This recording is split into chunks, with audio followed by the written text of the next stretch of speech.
जय श्री कृष्ण। मैं हूं प्रियंका भट्टर फ्रॉम वर्जन 2.0। आज मैं आपके साथ शेयर करने वाली हूं something about the topic the art of public speaking. बोलना हर किसी को अच्छा लगता है, लेकिन इसका मतलब ये नहीं कि हर कोई अच्छा स्पीकर होता है। आपको लाइफ में ये कम्युनिकेशन स्किल्स बहुत ज़रूरी है, बोथ प्रोफेशनली एंड पर्सनली। और ये क्यों ज़रूरी है, इसके 5 कारण हैं। पहला कारण ये है कि इट बूस्ट्स योर कॉन्फिडेंस। अगर आप एक अच्छे स्पीकर हो तो अपने आप में ही आप कॉन्फिडेंट फील करना शुरू करते हो। दूसरा कारण है good communication skills will help you grow immensely in your career. ये आपको करियर में बहुत ज़्यादा हेल्प करता है। तीसरा कारण है it is going to make you a very good communicator. As in, अगर आप आपकी कोई भी बात किसी को समझाना चाहते हो या बताना चाहते हो, आप जिस तरीके से बताते हो वो सामने वाले को इजीली समझ जाता है और आपका पॉइंट उनके तक पहुंच जाता है। चौथा कारण है good communication skills is very essential for business networking. आप सब लोग कुछ ना कुछ बिजनेस करते हैं, कोई ना कोई फील्ड में है, तो आपको पता है कि कॉन्टैक्ट्स बनाए रखना बहुत ही ज़्यादा ज़रूरी है। तो इसलिए कम्युनिकेशन स्किल्स का बहुत ज़्यादा यूज़ होता है बिजनेस नेटवर्किंग में, and also it is going to help you make new friends.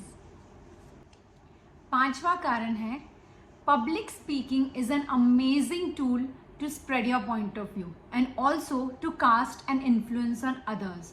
आपका पॉइंट दूसरों तक पहुंचे और उनके दिल को छुए, इसके लिए आपकी स्किल्स बहुत ज़्यादा मैटर करती है। पब्लिक स्पीकिंग एक ऐसी चीज़ है जो नेचुरली सबको नहीं आती है। गुड स्पीकर बनना is very difficult and I am going to tell you some tips and tricks how to master this art of public speaking. So, the first tip is know your audience. What does this mean? It means कि जब आप कोई भी speech prepare कर रहे हो या तैयार कर रहे हो, तो पहले ये जान लीजिए कि इससे सुनने वाले लोग हैं कौन, उनका एज ग्रुप क्या है या वो क्या सुनना चाहते हैं। अगर आप ऑडियंस की नीड्स को केटर करेंगे तो उन्हें इंटरेस्ट आएगा और वो आपको अच्छे से सुन पाएंगे और आपका पॉइंट उनके तक ज़रूर पहुंचेगा। ना कि ये मेरा पॉइंट है और मुझे इसी के बारे में बात करना है। आप अपने स्पीच को आपके ऑडियंस के हिसाब से बेटर कीजिए। मेरा सेकंड टिप है विजुअलाइज सक्सेस। स्टेज पे जाना और इतनी बड़ी ऑडियंस के सामने बात करना कोई इजी टास्क नहीं है। कुछ लोगों के लिए बहुत आसान है, लेकिन कुछ लोगों के पसीने छूट जाते हैं। अगर ऐसी चीज हो तो आप क्या करते हो, आप स्टेज पे जाने से पहले ही सोच लेते हो कि मेरे से नहीं होगा, मुझे नहीं आएगा, क्या होगा एंड ऑल। आप ऑलरेडी अपना फेलियर मान चुके हो और उसे अपना चुके हो कि मैं फेल हूं। नहीं, आप हमेशा जब स्टेज पे जाओ तो नेगेटिव थॉट्स के साथ जाने की जगह पे आप ऐसे थॉट्स लेके जाओ जैसे कि आप एक क्रिकेट पिच पे हो और इंडिया के लिए खेल रहे हो और आपने जबरदस्त छक्का मारा है और पूरी ऑडियंस आपके लिए चीयर कर रही है। तभी तो बात बनेगी और वहीं से आएगा कॉन्फिडेंस। मेरा तीसरा टिप है sharing personal stories and examples. आप कुछ भी बोल रहे हो या किसी भी टॉपिक के बारे में बात कर रहे हो, अगर आप उसमें अपनी पर्सनल स्टोरीज ऐड करेंगे या एक्सपीरियंसेस या एग्जाम्पल्स ऐड करेंगे तो ऑडियंस को उससे कनेक्ट करना बहुत ईजी होगा और वो आपके पॉइंट को अच्छे से समझ पाएंगे।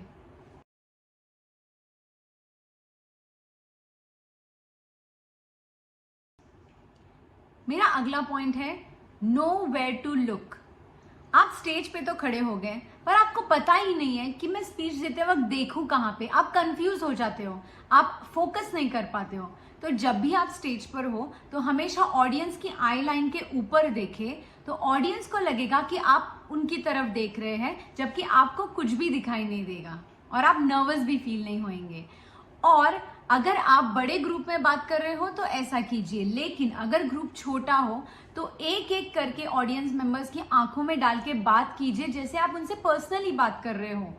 उनका ग्लांस रिटर्न में जो आपको मिलेगा वो आपको अलग कॉन्फिडेंस देगा और आपकी स्पीच और भी बेटर होगी। मेरा अगला पॉइंट है write down only bullet points. अगर आप एक बड़ी सी स्पीच लिख के लेके जा रहे हो या उसे रट्टा मार के जा रहे हो, तो जब आप स्टेज पे जाएंगे और इसे बोलेंगे तो आप बहुत स्टिफ साउंड करेंगे।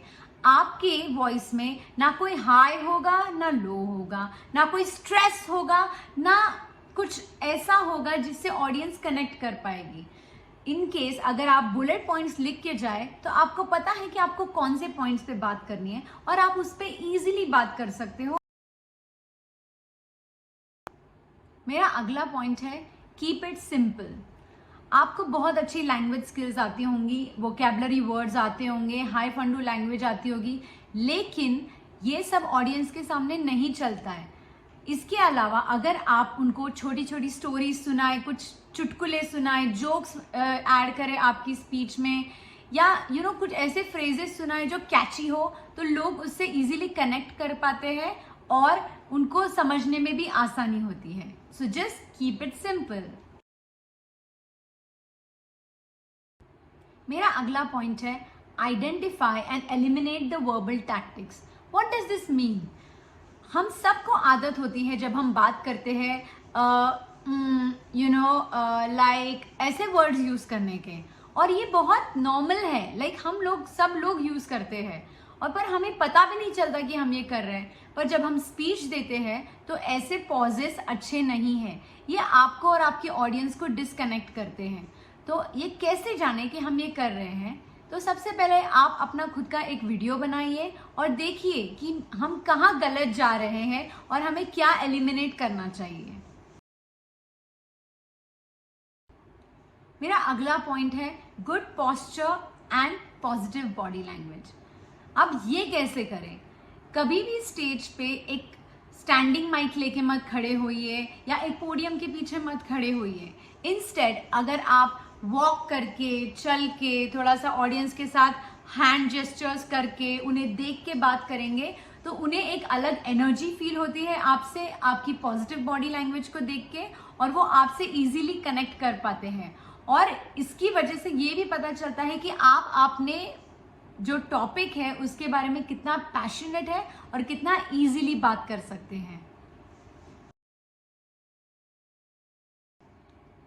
My next tip is adapt to the surroundings.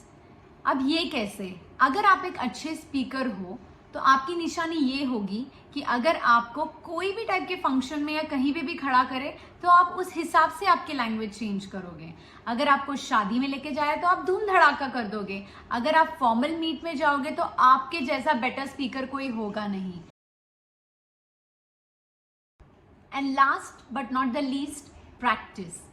Nobody becomes expert on the first day. हर एक चीज हम प्रैक्टिस से ही सीखते हैं।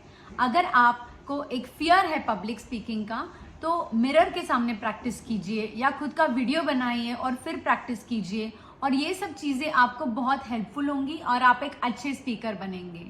तो ladies, best of luck and let's master this art of public speaking. Thank you, Priyanka from version 2.0।